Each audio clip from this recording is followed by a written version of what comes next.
நீலகிரி மாவட்டம் ஊட்டியின் மையப்பகுதியில் ஊட்டிக்கு அழகு சேர்க்கும் விதமாக அமைந்திருப்பது தான் இந்த குதிரை பந்தய மைதானம். இந்த குதிரை பந்தய மைதானம் கடல் மட்டத்தில் இருந்து 2265 மீட்டர் உயரத்திலையும் 55 ஏக்கர் பரப்பளவையும் கொண்டதாகும். சுமார் 2.4 கிலோமீட்டர் நீளம் கொண்டதாக இது அமைந்திருக்கிறது. இந்த குதிரை பந்தய மைதானத்திற்கு வயது 138, அதாவது இது தொடங்கப்பட்டு 138 ஆண்டுகள் ஆகிறது. நமது நாட்டில் உள்ள புகழ் வாய்ந்த குதிரை பந்தய மைதானங்களில் ஊட்டி குதிரை பந்தய மைதானம் மிகுந்த சிறப்பு வாய்ந்ததாகும். ஊட்டி நகருக்கு அழகு சேர்க்கும் முக்கிய இடங்களில் இந்த குதிரை பந்தய மைதானமும் ஒன்று. இங்கு ஏப்ரல் மாதத்தில் தொடங்கும் குதிரை பந்தயம் ஜூன் மாதம் வரை நடத்தப்படுகிறது. இந்த குதிரை பந்தய மைதானத்தை குத்தகைக்கு எடுத்து மெட்ராஸ் ரேஸ் கிளப் நடத்தி வந்த நிலையில் அரசுக்கு செலுத்த வேண்டிய குத்தகை பணம் செலுத்தவில்லை என்று கூறப்படுகிறது. இதனால் நீதிமன்றத்தின் உத்தரவின்படி அரசு தற்போது கையகப்படுத்தியுள்ளது. கையகப்படுத்திய இந்த குதிரை பந்தய மைதானத்தில் தோட்டக்கலைத்துறை மூலம் ஈகோ பார்க் அமைக்கப் போவதாக அரசு அறிவித்து அதற்கான வேலைகளும் தொடங்கப்பட்டு நடைபெற்று வருகிறது. இங்கு சில முக்கிய பிரமுகர்கள் 138 ஆண்டுகள் பழமை வாய்ந்த இந்த குதிரை பந்தய மைதானத்தை பற்றிய தங்களுக்கு தெரிந்த தகவல்களையும் கருத்துக்களையும் கூறியுள்ளார்கள். நேயர்களே, நீங்களும் உங்களுக்கு தெரிந்த தகவல்களையும் கருத்துக்களையும் இங்கே பதிவிடலாம். ஒரு எல்லாத்துக்கும் தெரியும், ஒரு 2-3 டேஸ் பேக் முன்னால் அந்த ரேஸ் கோர்ஸில் ஒரு லேட்டஸ்ட் மேஜர் டெவலப்மெண்ட்டு. இந்த இத்தனை வருஷம் அது அந்த கிட்டத்தட்ட 55 ஏக்கர் லேண்டை எதுக்கு யூஸ் பண்ணியிருந்தாங்க, அது எப்படியெல்லாம் அது மெயின்டைன் பண்ணிட்டு இருந்தாங்கன்னு சொல்லி எல்லோருக்கும் தெரியும். அது இப்போ இருக்க டெவலப்மெண்ட் ஹேஸ் கிவன் ஒரு நியூ ஒரு புதுசாக அதை பற்றி என்னான்னு சொல்லி இப்போ டிபேட்டு ஸ்டார்ட் ஆகிருக்கு. காரணம் என்னன்னா, அதை கவர்மெண்ட் ஹேஸ் பிகாஸ் ஆஃப் ஒரு 800 க்ரோஸ் ரெவென்யூ அது லீஸில் கொடுக்கலான்னு சொல்லி எடுத்து அது ஹார்டிகல்ச்சர் டிபார்ட்மெண்ட் கொடுத்து வி ஆல் நோ அதை ஒரு ஈகோ பார்க்காக மாற்றணும்னு சொல்லியிருக்காங்க. பட் இப்போ அதில் என்ன, as local people who been observers ரொம்ப வருஷமாக அது பார்த்து அது கூடவே இங்கேயே வளர்ந்து பார்த்தவங்களுக்கு என்னன்னா, அதோட இம்பார்ட்டன்ஸை ஃபஸ்ட்டு ரியலைஸ் பண்ணணும். கவர்மெண்ட் ஆகட்டும், மற்ற அத்தாரிட்டிஸ் ஆகட்டும், ஜுடிஷியரி ஆல்சோ ஆகட்டும். அதோட மெயின் கான்ட்ரிபியூஷன் என்னன்னா, அந்த 55 ஏக்கர் ஊட்டிக்கு அது ஒரு லங் ஸ்பேஸ்னால் இந்த பக்கம் கவர்மெண்ட் பொட்டானிக்கல் கார்டன் அதுவும் கிட்டத்தட்ட 55 ஏக்கர், அது ஒரு லங் ஸ்பேஸு.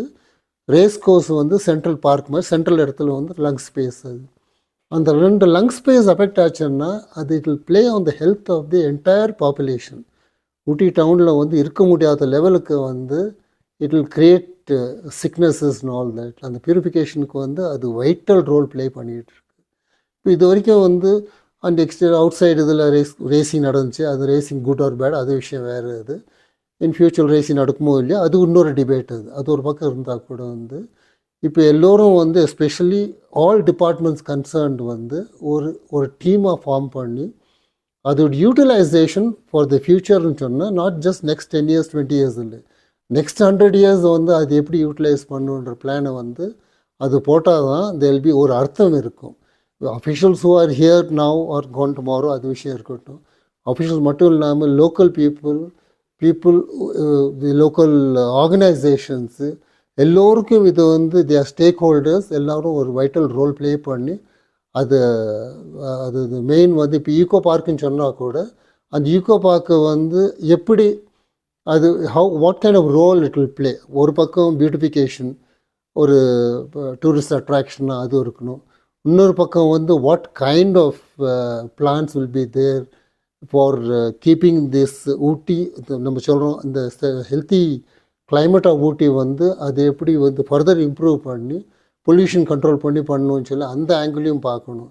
இப்போ அந்த ஏரியா பழைய காலத்தில் எல்லாத்துக்கும் தெரியும், அது வில்லோ பண்ட்னு சொல்லி இந்த வில்லோ ட்ரீஸ்லாம் இருந்து அது என்ன பியூட்டிஃபுல்லாக இருந்துச்சு.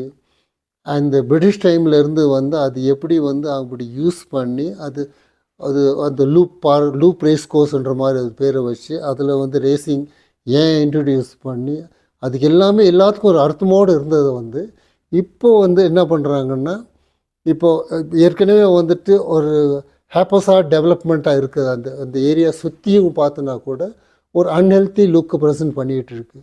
இப்போ அதே மாதிரி உள்ளேயும் வந்து என்னாச்சு ஸ்ட்ரக்சர்ஸை போட்டு நம்ம ஒரு பார்க்கிங் ப்ராப்ளம் வந்து சால்வ் பண்ணுறதுக்காக சரியாக இருக்கும் எல்லாம் பார்த்தா வந்து it will be in the long run it will be disastrous. அதனால் வந்து ஒரு பேலன்ஸ்டு டெவலப்மெண்ட்டாக and it is a swamp land. Swamp லேண்ட்னா அந்த மார்ஷ் லேண்டுன்றது அது நீலகிரியிலே வந்து one of the most important marsh lands வந்து அந்த ஊட்டி ரேஸ் கோர்ஸ் தான். அந்த மார்ஷ் லேண்ட்ஸ் வந்து நம்ம ரெயின்ஃபால் பேட்டர்னுக்கும் மற்ற வெதர் பேட்டர்னுக்கும் எவ்வளோ ஒரு இம்பார்ட்டன்ட் ரோல் ப்ளே ஆகுதுன்னு அது எவ்ரிபடி விஷயம் தெரிலன்னா அது they should study it and call experts within and from outside and if necessary even from abroad people should come and study the area.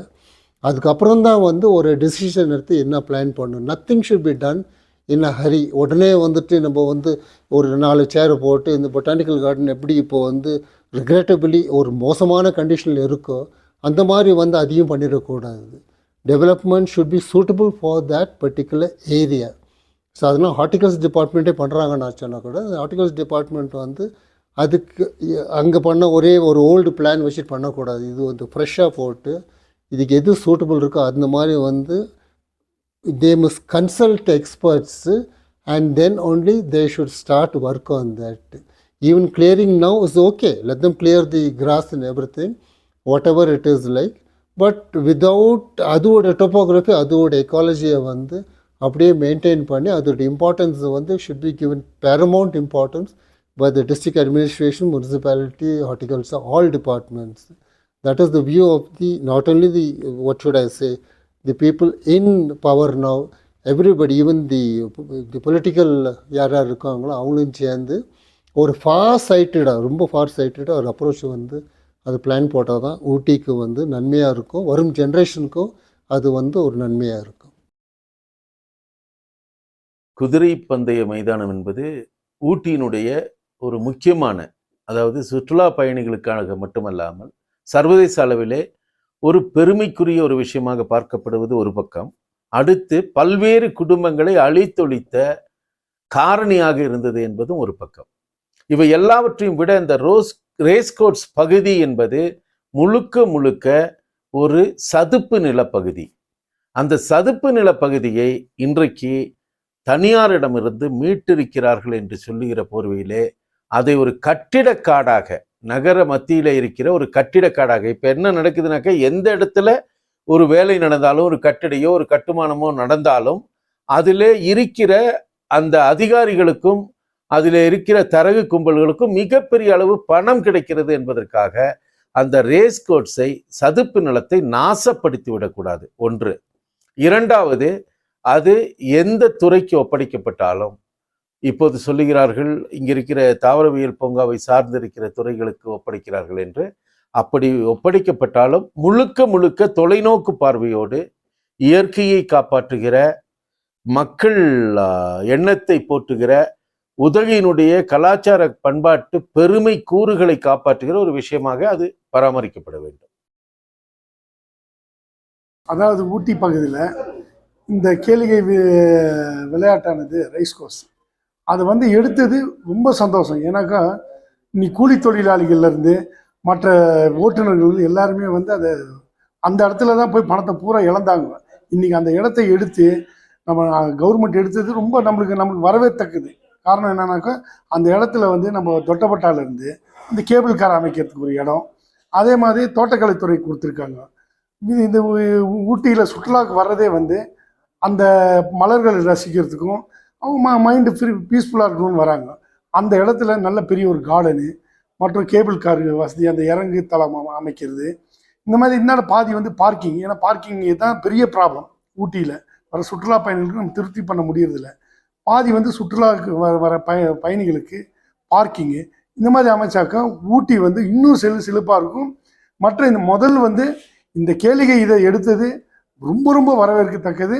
ஏன்னா மக்களோட பணம் இனி வந்து சூதாட்டத்தில் போகாதுன்ற ஒரு நம்பிக்கை, மக்கள் வாழ்வு செழிக்கும். அனைவருக்கும் வணக்கம். I'm Terence Rajesh, past president citizen federation and lions club of Ootacamund. இப்போ நம்ம இந்த பழைய ரேஸ் கோர்ஸை வந்து கவர்மெண்ட் வந்து ஹஸ் டேக்கன் ஓவர் அந்த almost 54-55 acres. It's very good news. பப்ளிக்கு அது நிச்சயமாக ரொம்ப ஹெல்ப்ஃபுல்லாக இருக்கும். அதை வந்து it should be used for tourism as well as for a parking facility. As a tourist destination, Ooty is lacking mainly on parking தான். ஸோ சீசன் டைம் ஆகட்டும் சரி, இந்த லோக்கலைட்ஸுக்கு வந்து வி ஃபேஸ் ஹெவி ப்ராப்ளம். இப்போ மார்க்கெட்டும் டெவலப் ஆகி அங்கேயும் parking வந்து இதுவும் ஒரு பெரிய பார்க்கிங் ஸ்பேஸாக இருந்துச்சுன்னா நிச்சயமாக இது வந்து public as well as those who come to Ooty very helpful. Plus government இப்போ நிறைய இனோவேட்டிவான புது புது டூரிசம் விஷயங்கள் வேறு வேறு இடங்களில் இருக்குது, நிறைய ஹில் ஸ்டேஷன்ஸில்.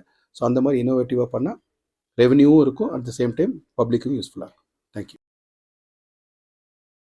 பல நூற்றாண்டு காலமாக குதிரைப்பந்தய மைதானம் என்பது ஒரு சிறப்பு வாய்ந்த இந்த நகர சுற்றுலாவுக்கு, ஊட்டி நகர சுற்றுலாவுக்கு நிறைய சுற்றுலா பயணிகள் வந்து கொண்டிருந்தார்கள். அதுலேயும் குறிப்பாக இந்த ஊட்டியில் ரேஸ் நடக்கும்போது நிறைய பேர் வந்துட்டு போயிட்டு இருந்தாங்க. அது ஒரு ஆடட் அட்ராக்ஷனாக இருந்துச்சு ஊட்டிக்கு. இப்போ அதை வந்துட்டு அதை சார்ந்த துறை அதை கையகப்படுத்தியதுனால அந்த இடம் கிட்டத்தட்ட 54 ஏக்கர்னு நினைக்கிறேன். அது வந்துட்டு எந்த காரணத்தை கொண்டும் ஒரு கட்டடத்துக்கு உண்டான கட்டடங்கள் வராமல் இருந்து பார்த்துக்கணும்.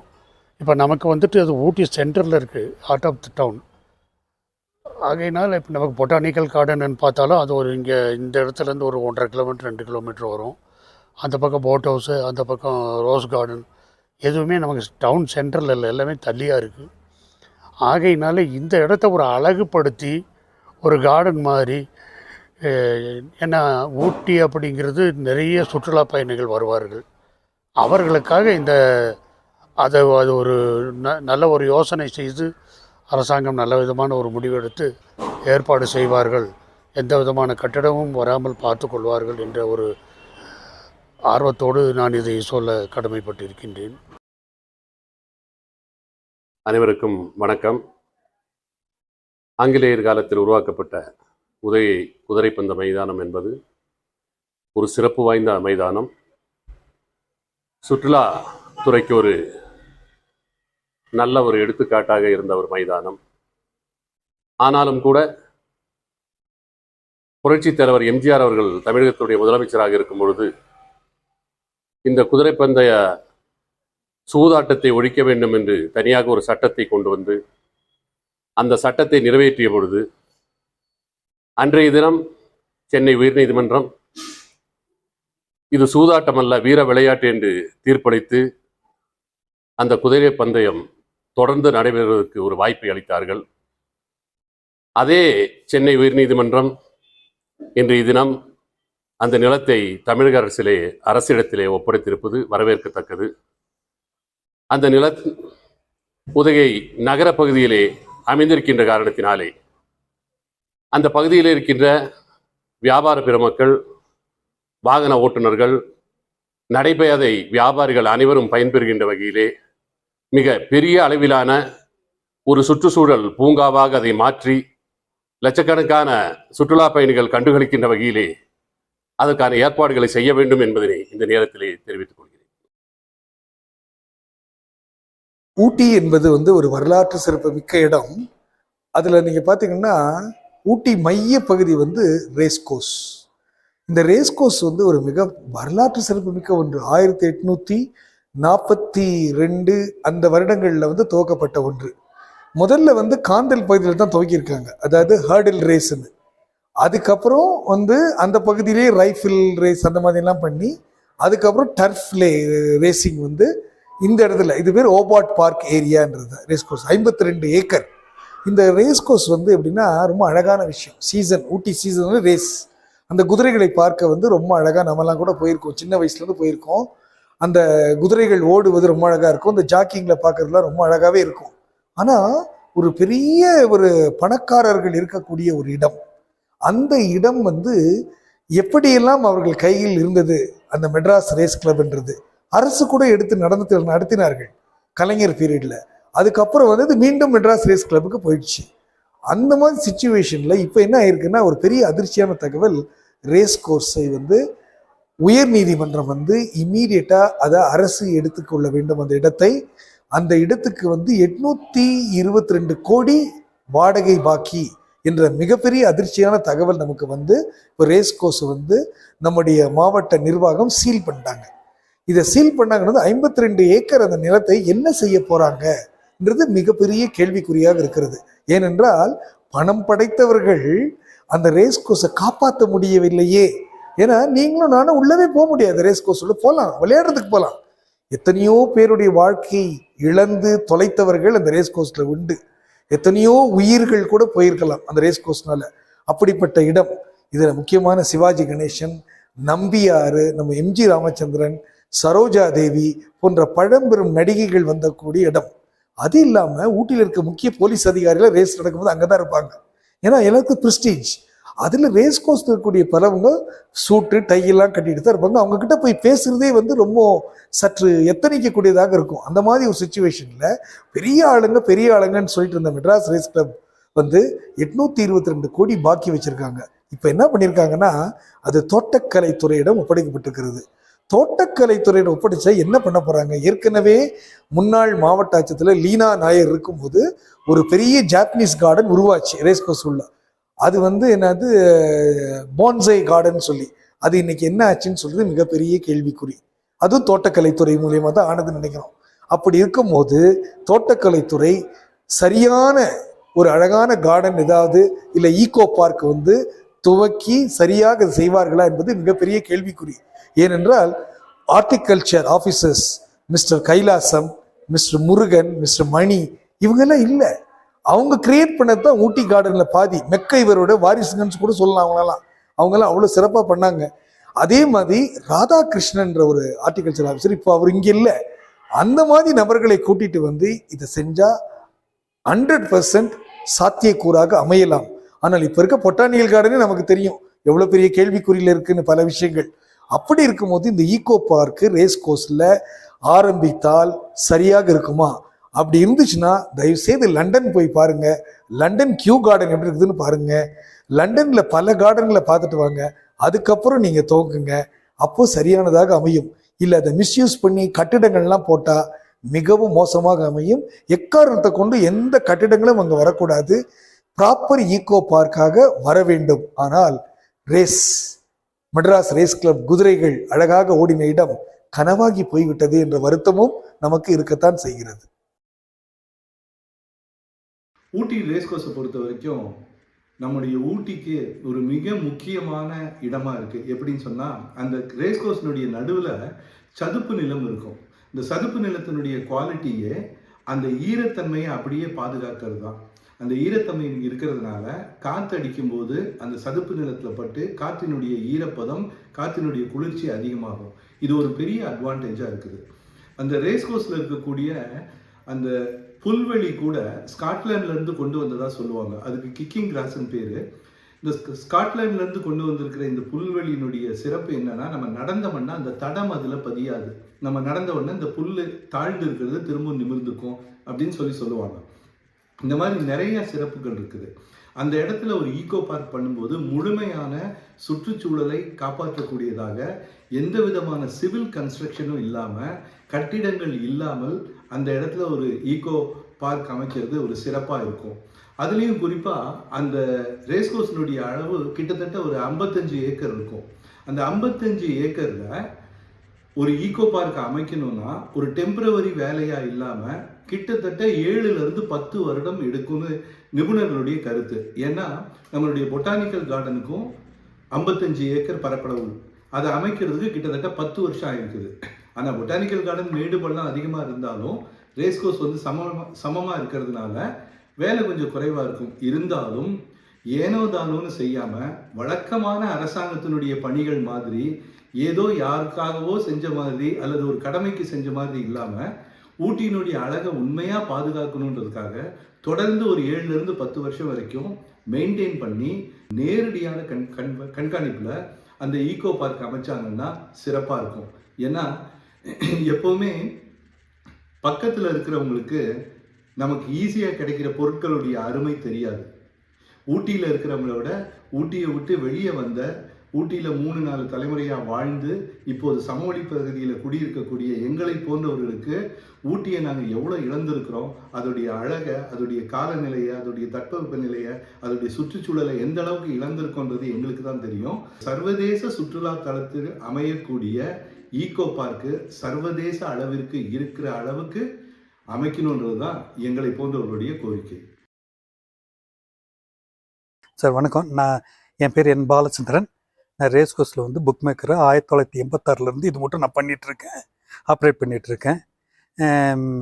இது அந்த காலத்தில் 100-150 வருஷத்துக்கு முன்னாலேயே இந்த ரேஸ் கோர்ஸானது ஆங்கிலேயர்களால் நடத்தப்பட்டுச்சு.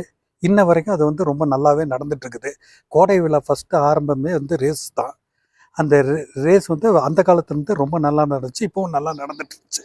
இப்போ போன வாரத்துக்கு முன்னால் வந்து கவர்மெண்ட்டில் வந்து குத்தகை பாக்கி தரலன்ற காரணத்துக்காக சீல் வச்சுட்டாங்க. அதனால் வந்து எங்களுடைய ரேஸ் சம்மந்தப்பட்டவங்களுடைய வாழ்வாதாரம்லாம் ரொம்ப பாதிக்கப்பட்டிருக்குது. நிறைய பேர் வேலை செய்கிறாங்க, அவங்களுடைய ஃபேமிலியெல்லாம் இதனால் பாதிக்கப்படுது. இப்போ வந்து ரேஸ் கோர்ஸை வந்து கவர்மெண்ட் வந்து சீல் வச்சுட்டாங்க.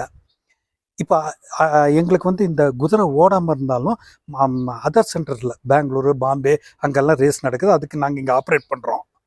அதுக்குனால எங்களுக்கு ஒரு வழி வகை பண்ணி கொடுத்தாக்க சீஃப் மினிஸ்டருக்கு நாங்கள் ரொம்ப கடமைப்பட்டவங்களாக இருப்போம்.